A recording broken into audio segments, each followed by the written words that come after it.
December 19, 1944. A freezing, dimly lit French army barracks in Verdun.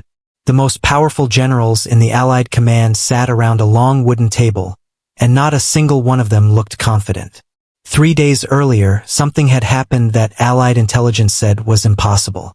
More than 200,000 German troops, infantry, panzers, artillery, had punched straight through American lines in the Ardennes. Entire units were collapsing. Communications were gone. Commanders had no idea where their men were or who was still alive. Supreme Allied Commander Dwight D. Eisenhower had called an emergency meeting. The survival of the Western Front hung on one question: how fast can we attack north and relieve Bastogne? The room fell silent.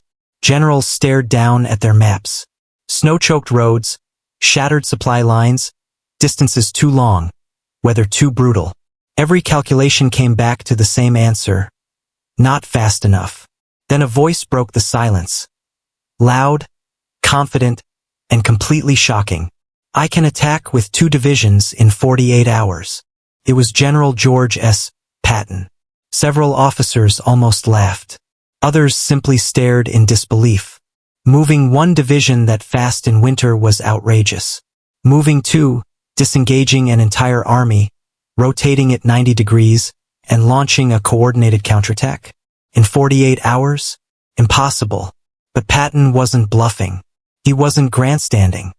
He was the only general in that room who already knew this German offensive was coming, and had been secretly preparing for it for 11 days. December 9th, Nancy, France. Patton's intelligence officer, Colonel Oscar Koch, walked into his office with a stack of reports no one else cared about. 15 German divisions, several with tanks, had vanished from the front.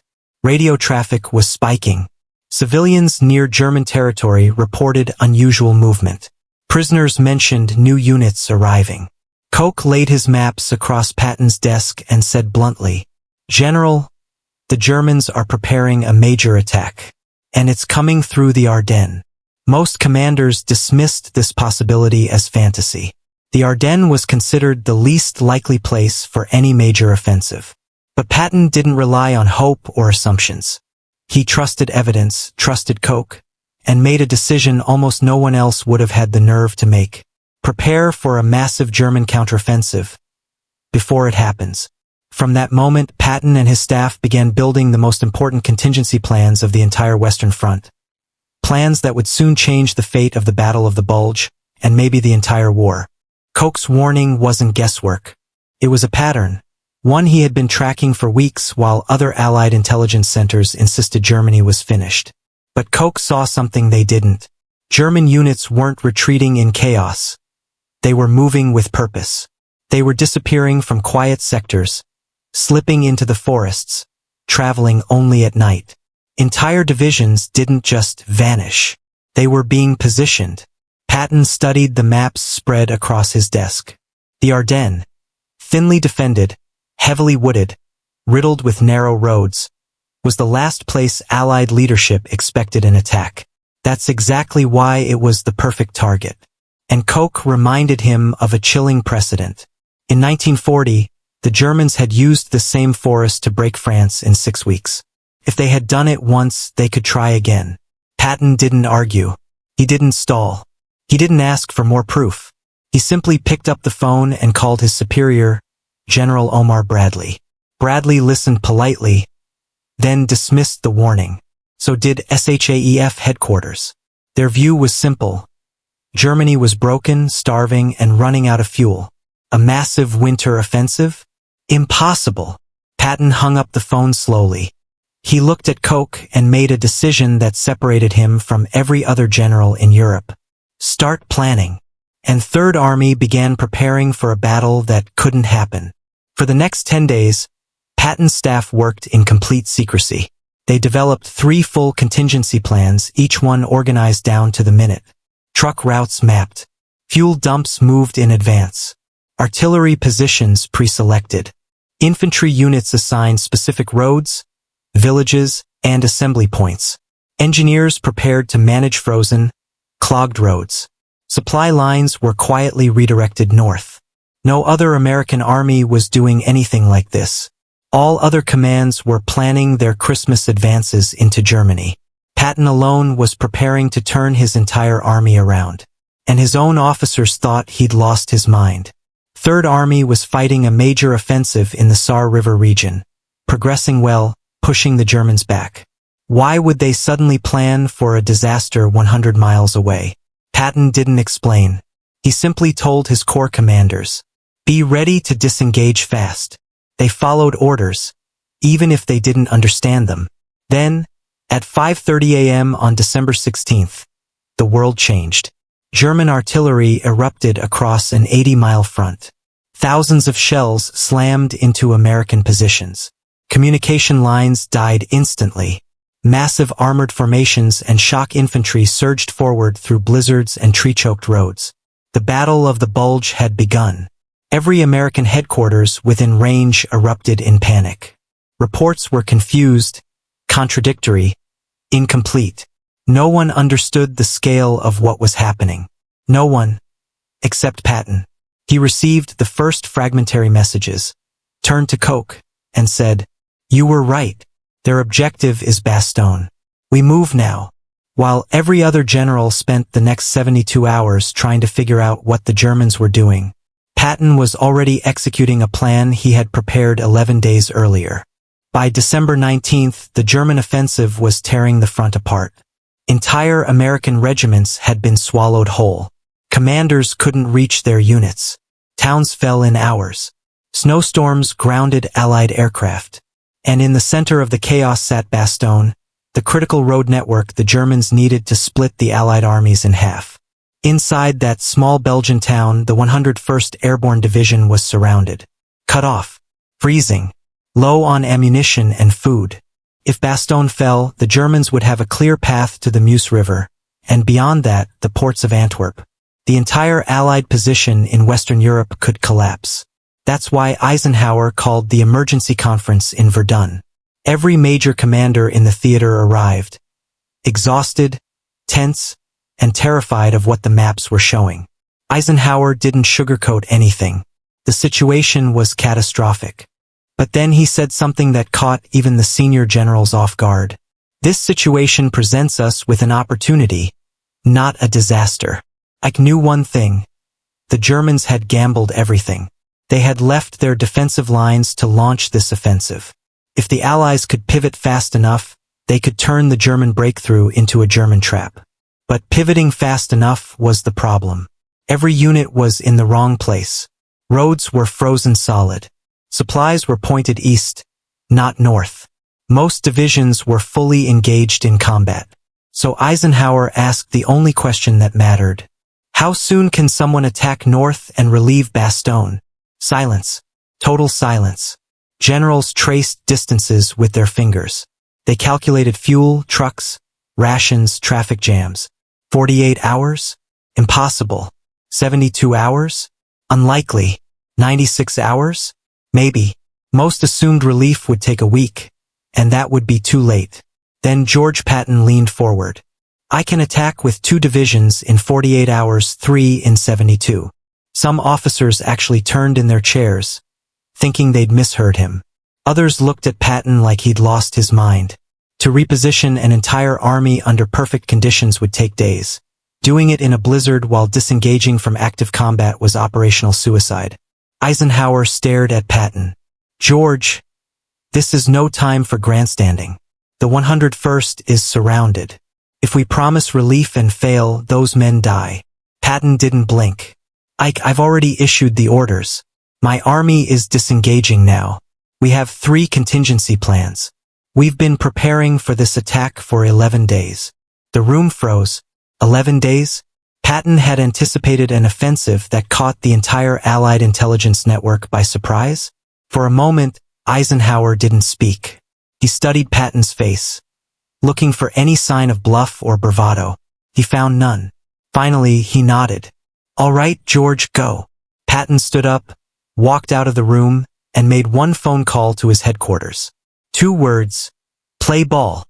Those words activated the most rapid military pivot of the entire Second World War. Truck convoys began rolling. Artillery units shifted in the snow.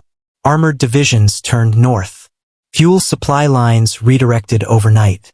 Over 133,000 vehicles began to move. The impossible had begun, and Patton planned every inch of it. Before the battle even started, Patton's Third Army was now racing north, through ice, darkness, and the worst winter Europe had seen in decades. What he was attempting wasn't just difficult. Every military manual said it was impossible.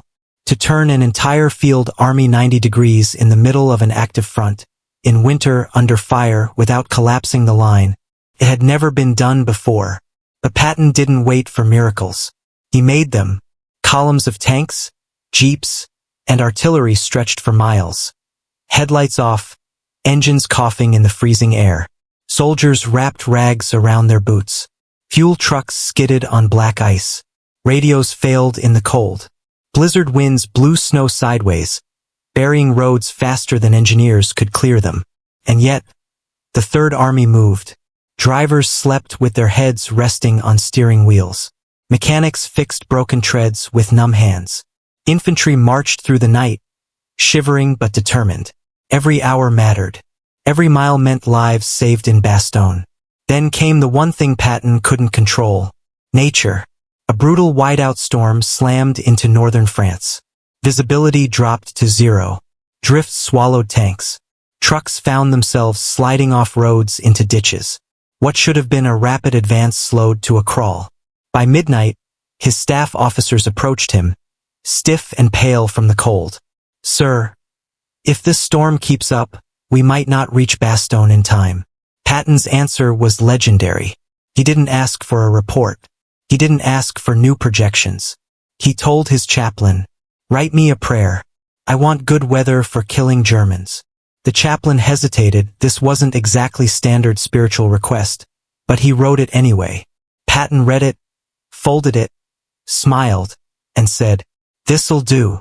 He ordered thousands of copies distributed to every man in the Third Army. Then he prayed it himself. Hours later, something unbelievable happened. The storm broke, not gradually, not slowly, but like a curtain snapping open. Clouds thinned. Snow stopped. The sky cleared. By morning, the sun was shining across the frozen countryside, revealing thousands of American vehicles already in motion.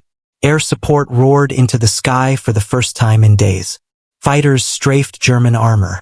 Bombers hit supply lines. C-47s dropped desperately needed supplies into Bastogne. Patton looked at the clear blue sky and said quietly, "Well, that's that." The race was back on. But the Germans weren't sleeping. They knew Patton was coming, and they intended to stop him. SS Panzer divisions shifted west, setting up kill zones along the narrow frozen roads. They had tanks, high ground, and the element of surprise. Patton had none of those things. But what he did have was momentum, and an army that believed they were on a mission no one else could accomplish. As his lead elements approached the outskirts of Bastogne, German units unleashed hell. Artillery bursts, anti-tank guns, machine gun nests hidden in the treeline. Every mile cost blood. Every hill became a battlefield. Every bridge was bought with lives. Still, the Third Army pushed forward, inch by inch, yard by yard, toward a town they'd never seen, to save men they'd never met, because their commander had promised they would. And Patton never broke promises. By December 26th, the situation inside Bastogne was desperate. The 101st Airborne had been surrounded for days, starving, freezing, and outnumbered. They slept in snow-filled foxholes. They fought off German assaults with dwindling ammunition. Medics ran out of morphine. Trucks carrying supplies never made it through. Everyone expected them to break. Everyone except them. Inside the ruined town, General McAuliffe sent out his famous reply to the German surrender demand. "Nuts! But even courage has limits." Without relief, they would be overrun. Miles to the south, Patton's armored columns were now close enough to hear the distant artillery booming inside Bastogne. They had fought through ambushes, mines, and frozen choke points. Tanks advanced with ice-coated tracks. Infantry pushed through forests thick with German snipers. Medics dragged wounded men across snow that turned red beneath them. And yet the Third Army kept moving. Patton knew his men were exhausted. Many hadn't slept in 72 hours, marching and fighting through the coldest winter they had ever experienced. But he also knew something else. If they stopped, Bastogne would die. If they slowed down, the Germans would win. So he drove them forward with a simple message. Let's keep the hell going. By late afternoon, Patton's lead unit combat command of the 4th Armored Division reached the final obstacle, a heavily defended stretch of high ground just south of Bastogne. German anti-tank guns were dug in deep. Mortars rained down. Machine guns swept the fields. The Americans attacked anyway. Sherman tanks burst through the treeline, firing as they advanced. Infantrymen sprinted behind them, slipping on ice, diving into shell craters, returning fire with frozen hands. The fighting was savage, close-range, brutal, and relentless. For hours, the outcome hung in the balance. Then, just as dusk settled across the battlefield, a radio operator caught a faint signal through the static. "This is Bastogne. We can see your tanks." The line broke. Men cheered. Some cried. Patton's forces had punched through. The siege of Bastogne was over. Inside the town, exhausted paratroopers shook hands with tank crewmen they'd never met, laughing through tears, some too frozen to even speak. What they saw rolling in wasn't just steel, it was survival delivered by an army that refused to let them die. Patton arrived shortly after, stepping out into the snow with a grin. Reporters asked how he pulled off the impossible. His answer was simple. A good plan, violently executed now, is better than a perfect plan executed next week. But those who knew the truth understood something deeper. Patton wasn't lucky. He wasn't reckless. He wasn't improvising. He was ready. He had prepared for a German offensive before anyone else imagined one. He had written contingency plans while other generals dismissed rumors. He had positioned his divisions not by chance, but because he trusted his instincts more than enemy deception. That's why Patton was the only general who could turn an entire army in 48 hours. The only general who could pierce through the storm. The only general who could reach Bastogne in time. The Battle of the Bulge was Germany's last gamble. It failed because one American general refused to wait for permission to act. In the end, history doesn't remember the generals who hesitated. It remembers the one who moved. George S. Patton. The only general ready for the Battle of the Bulge.